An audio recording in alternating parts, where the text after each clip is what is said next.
যে দাদা হচ্ছেন সেই সংগঠনের প্রধান যারা 15 বছর এই ফ্যাসিস্ট সরকারের বিরুদ্ধে সত্য উচ্চারণে কোনোদিন দ্বিধা করেন নাই। আমরা বাংলাদেশে দেখেছি যখনই আওয়ামী লীগ সরকার ক্ষমতায় এসছে তখনই তারা হিন্দু নিপীড়ন, বাংলাদেশের সংখ্যালঘিষ্ঠ যারা আছেন, সংখ্যায় যারা কম আছেন তাদের উপরে নিপীড়ন অব্যাহতভাবে করেছে। আমরা নাসিরনগর দেখেছি, রামু দেখেছি, ঠাকুরগাঁ দেখেছি, কলমাকান্দা দেখেছি, কুমিল্লা দেখেছি, রংপুর দেখেছি। পুরো বাংলাদেশে টেকনাফ থেকে তেতুলিয়া আমরা দেখেছি পুজোর সময় আসলেই একটা আতঙ্কিত অবস্থা বিরাজ করে। এবং তারা তো দাবি করে তারা অসাম্প্রদায়িক দল, তারা দাবি করে তারা বাংলাদেশের সকল ধর্মের মানুষের রক্ষাকর্তা, কিন্তু তাদের সময় যেইভাবে আমার সংখ্যালঘু ভাই বোনেরা নির্যাতনের শিকার হয়েছে, বাংলাদেশের ইতিহাসে এরকম ধারাবাহিক নির্যাতন আর কারো সময় কখনো হয়নি। কিন্তু আমার কষ্ট লাগে যে যখন তারা ক্ষমতায় থাকে, আওয়ামী লীগ ক্ষমতায় থাকে, তখন আমার সংখ্যালঘু ভাই বোনেরা বেশিরভাগ সময় নীরবে নিভৃতে এই অত্যাচারগুলো সহ্য করে।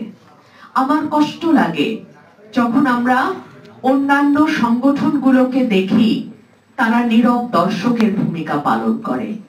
আমি হিন্দু মহাজোটকে আমার অন্তরের অন্তঃস্থল থেকে ধন্যবাদ জানাই, আমার অন্তরের অন্তঃস্থল থেকে কৃতজ্ঞতা জানাই।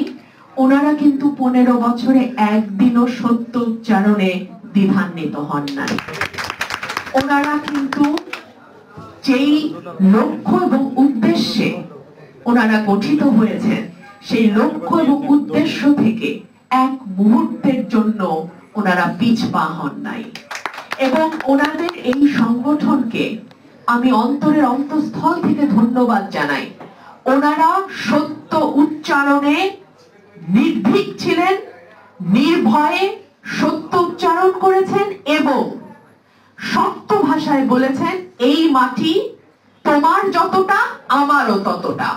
সুতরাং এই মাটিতে কোন সংখ্যালঘুর উপরে কোন রকম নির্যাতন, কোন রকম নির্যাতন, জমি দখল, বাড়ি দখল, ঘর দখল, আগুন দেয়া, মন্দিরে তছনছ করা আমরা মেনে নিব না।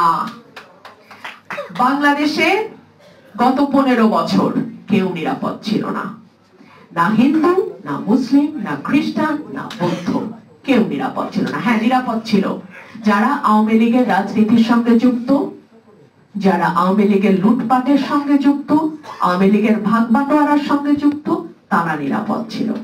এর বাইরে আমি যেমন অনিরাপদ ছিলাম, আমার দাদাও তেমন অনিরাপদ ছিল।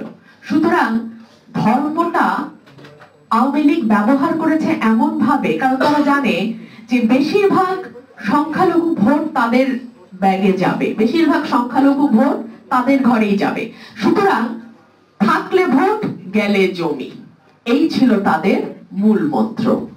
না হলে বলেন গোপালগঞ্জের কোটালীপাড়া শেখ হাসিনার নির্বাচনী এলাকা, সেখানে তার পেয়ারের বেনজির কি করে সংখ্যালঘুদের বিঘার পর বিঘা জায়গা দখল করে, 1 টাকাও দেয় নাই, একদম কোনো টাকা পয়সা না, কিচ্ছু না, তারা বিঘার পর বিঘা জায়গা দখল করেছেন।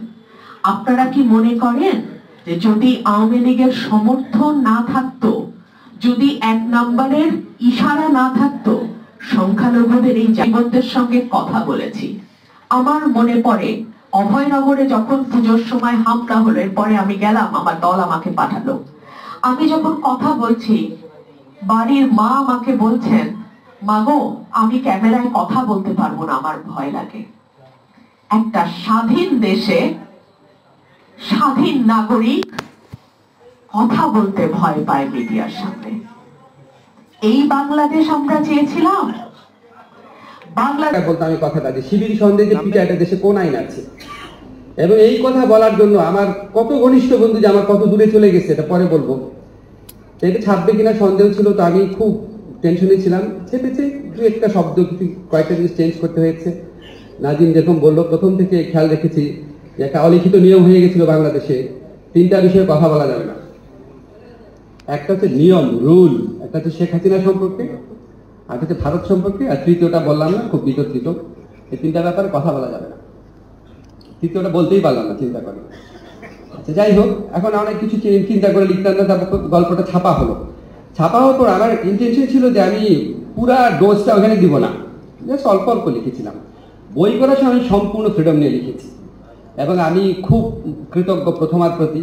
তবে আমার মনে আছে, আমাকে আলতাফ এখানে আছেন, আলতাফ আমার বললো কি আপনি কি বই মেলায় যাবেন? আমি বললাম কেন? বলে আমাদের কেন জানি মনে হচ্ছে এই বইটা পড়ে স্টলের উপর অ্যাটাকও হইতে পারে।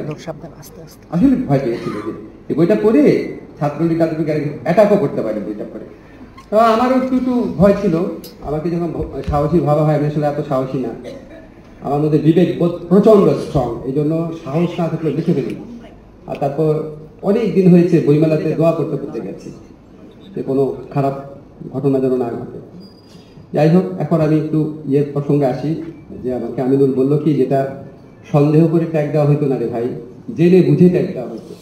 আমি ইউনিভার্সিটিতে আছি 35 বছর যাবত, জেনে বুঝে, জানে এই ছেলেটা শিবির না, জানে এই ছেলেটা ছাত্রদল না, তার ল্যাপটপটা নেওয়ার জন্য করা হতো, বিনোদন হিসাবে করা হতো, নিজে আরো বড় লিডার হওয়ার জন্য করা হতো, যা ইচ্ছা যে কোনো কারণে করা হতো, কোনো সন্দেহ না, নিশ্চিতভাবে জানতো শিবির না, তারপর করা হতো, সন্দেহ কোনো ব্যাপার না।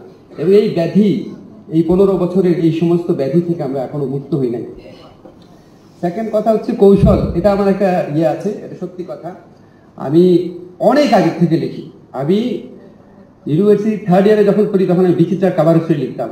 যারা তখন বিচিত্রা পড়তেন তারা জানেন যে কিরকম ব্যাপার। আমাকে দেখে মানুষ হতবাক হয়ে যেত, আমি এত অল্প বয়স্ক ছেলে। তো আমি তো অনেক বছর যাবত দেখি। আমি সবসময় ফান করে বলি, হাসিনা খালেদা যখন পলিটিক্সে আসছে তখন আমি বিচিত্রার কাভার স্টোরি লিখতাম। So I know them.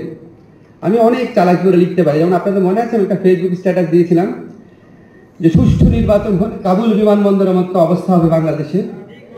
তারপর আমার রুমে তালা দেওয়া হলো এবং ঘোষণা দেওয়া হলো আমাকে যেখানে পাওয়া হবে ধাওয়া করা হবে, মারা হবে। তারপর মামলা দায়ের করতে গেল ডিজিটাল সিকিউরিটি অ্যাক্টে। যে লয়ার গেছে মামলা দায়ের করতে গেছে, সে আবার আমার স্টুডেন্টের বন্ধু। সে আমার পরে বলে, স্যার আমি তো অবাক হয়ে গেছি, বলে কিন্তু আওয়ামী লীগের নাম নাই। সুষ্ঠু নির্বাচন হলে কাবুল বিমানবন্দরের মতো অবস্থা হবে, সুষ্ঠু নির্বাচন হলে আওয়ামী লীগ হারবে, এটা তো বলা নাই। তো তুমি ধরে নিয়ে গেলে তোমাকে বলছে, তাহলে তো মামলা করা যাবে না। তারা অনেকগুলো লয়ারের কাছে ঘোরাঘুরি করেছে, সবাই বুঝেছে এটা আওয়ামী লীগকে বলা হয়েছে। আমার রুমে তালা দিয়েছে, আমাকে যেখানে পাবে ক্যাম্পাসে ধাওয়া করে আমাকে বিতাড়িত করা হবে, প্রকাশ্যে বলা হয়েছে, কিন্তু মামলা করতে পারি না। আমি তো লয়ের ছাত্র। যাই হোক, আমরা যখন কথা বলতাম খুব কষ্ট লাগতো। ধরেন কোনো টকশোতে যাওয়ার আগে চর্চা করে দিতাম কিভাবে বলবো।